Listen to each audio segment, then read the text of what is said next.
உலகத்திலே பெரிய பெரிய தீமைகளை எடுத்துக்கொள்ளுங்கள். அதிகமான தீமைகள் யாரால் நடக்கிறது, யார் பெரும் பெரும் பாவங்களை செய்து கொண்டிருக்கிறார்கள் என்று பட்டியலிட்டால் அதிலே அறிவாளிகள் தான் முதலிடத்திலே இருக்கிறார்கள். அறிவற்றவர்கள், அப்பாவிகள் மிக சின்னஞ்சிறிய அளவிலே தான் தவறு செய்கிறார்கள்.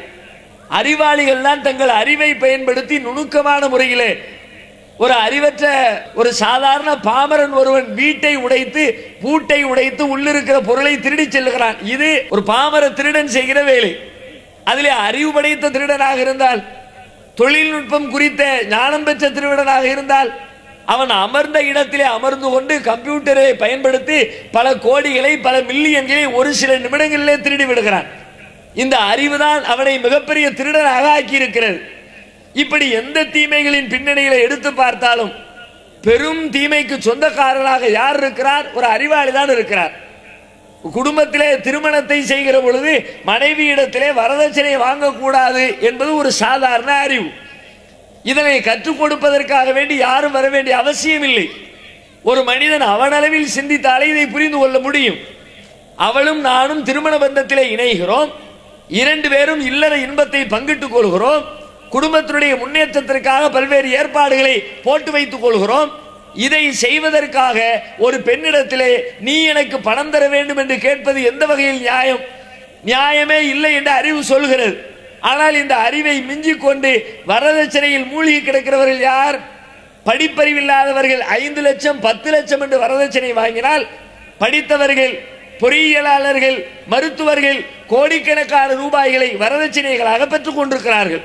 அப்ப இவர்களுடைய அறிவு அவர்களை அந்த தீமையை நோக்கி தள்ளுகிறது.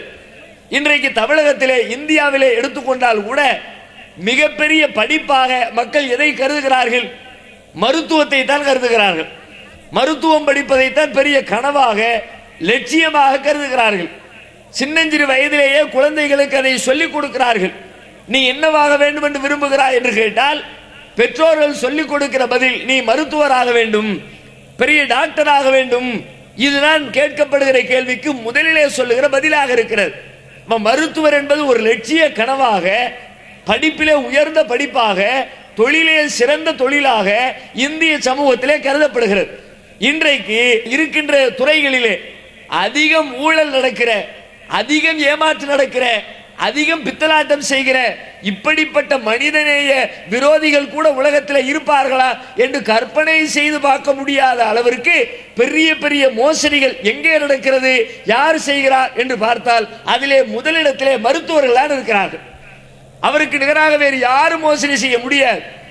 அந்த அளவிற்கு மோசடி, செத்த பிணத்தை வைத்துக் கொண்டு பணம் பார்க்கிறார்கள்.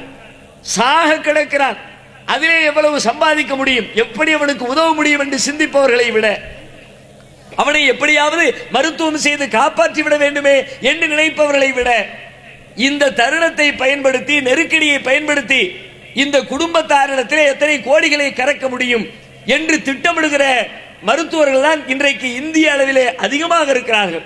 அப்ப அந்த அறிவு என்ன செய்கிறது? அவர்களை தீமையை நோக்கி தள்ளுகிறது. இப்படி அறிவுதான் சிறந்தது, அறிவை கொண்டு சிறந்த வழியை தேர்ந்தெடுத்துக் கொள்ள முடியும் என்று பார்த்தால் அப்படிப்பட்ட ஒரு பதிலை உலகத்திலே பார்க்க முடியவில்லை. அறிவு பல நேரங்களில் தப்பான வழியை காட்டுகிறது. மனித அறிவை கொண்டு ஒரு நல்ல முடிவை எடுக்க முடியாமல் மனிதன் திணறுகிறான். இது கண்கூடாக நாம் கண்டு அறிந்து கொள்கிற ஒரு உண்மை. அதனால் தான் அல்லாஹ் ரப்புல் ஆலமீன் உலகத்திலே மிகப்பெரிய அறிவாளியாக கருதப்பட்ட, அல்லாஹ்வால் சொல்லப்பட்ட ஒரு அறிவாளியை பற்றி திருமறை குர்ஆனிலே பாடம் நடத்துகிறான்.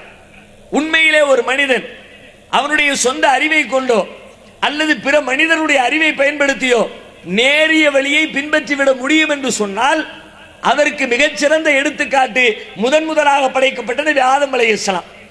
அவர்களுடைய அறிவுக்கு நிகராக உலகத்தில் அறிவு கொடுக்கப்பட்டவர் எவருமே இல்லை. மிகப்பெரிய அறிவாளி ஆதம் அலைஹிஸ்ஸலாம். உலகத்திலே இருந்த அத்தனை பொருட்களின் பெயர்களையும் அல்லாஹ் அவர்களுக்கு கற்றுக் கொடுத்திருந்தான். குர்ஆனில் அப்படியே அல்லாஹ் சொல்லி காட்டுகிறான். வஅல்லம ஆதமல் அஸ்மா குல்லஹா, ஆதமிற்கு அனைத்து பொருட்களின் பெயர்களையும் அல்லாஹ் கற்றுக் கொடுத்தான்.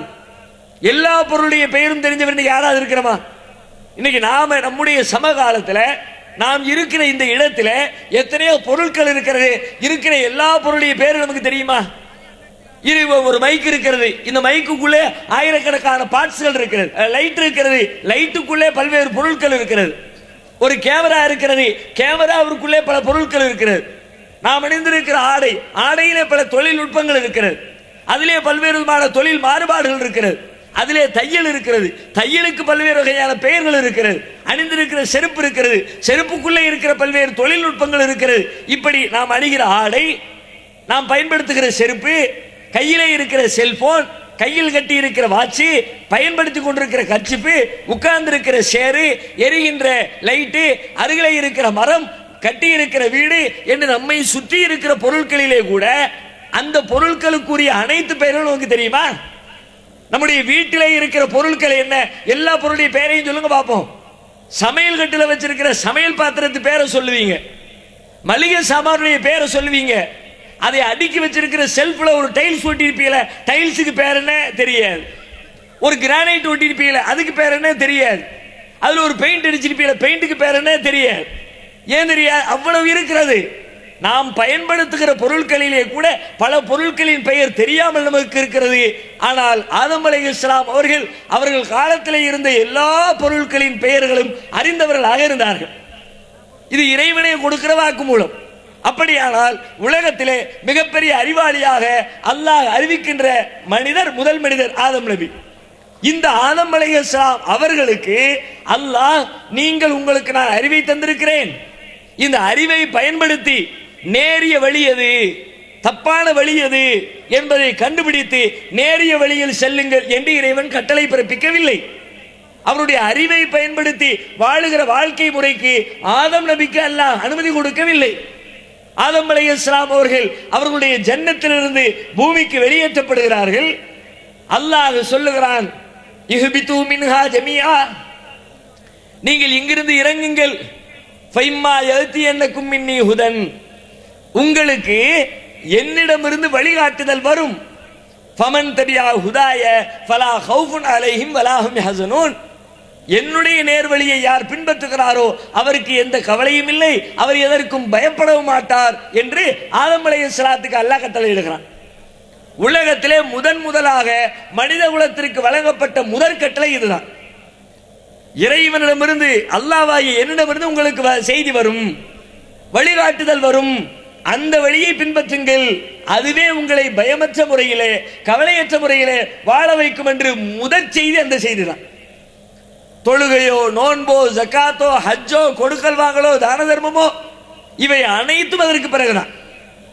முதலாக மனித குலத்திற்கே, முகமது நபியுடைய உம்மத்திற்கு மட்டுமில்லை, மூசா நபியுடைய உம்மத்திற்கு மட்டுமில்லை, ஈசா நபியுடைய உம்மத்திற்கு மட்டுமில்லை, உலகத்தில் அனுப்பப்பட்ட எந்த இறை தூதருடைய உம்மத்திற்கு மட்டுமில்லை, முதலாக ஒட்டுமொத்த மனித குலத்திற்கும் இறைவனிடமிருந்து சொல்லப்பட்ட முதற் செய்தி, என்னிடமிருந்து நான் காட்டுகிற வழியை பின்பற்றுங்கள்.